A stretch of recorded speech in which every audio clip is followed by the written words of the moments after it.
டேய் நின்னுங்கடா, எதுக்குடா கிளாஸ் டைம்ல கிரவுண்டுக்கு வரீங்க? சார் பிடி பீடுங்க சார், அதான் விளையாட போறோம்.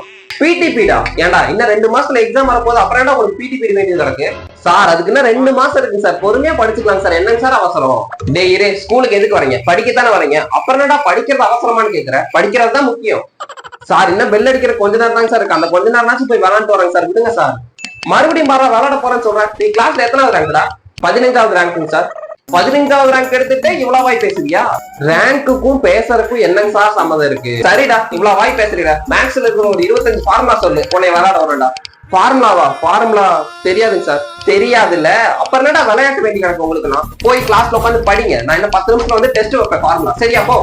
டெஸ்ட் வைக்க போறீங்களா? முன்னாடினாச்சும் மேக்ஸ் சார் மட்டும் தான் கொடுமை பண்ணிட்டு இருந்தாரு, ஆனா எங்களுக்கு பிடி சாரும் சேர்ந்து கொடுமை வந்தாரு. இதை நான் எங்க போய் சொல்லி எங்க அழுக முடியும்? சை, வாங்கடா போலாம், கிளாஸுக்கு போய் ஃபார்முலா படிப்போம். பிடி சாரே வந்து டெஸ்ட் வைக்க போறாராமா. என்னத்த சொல்ல.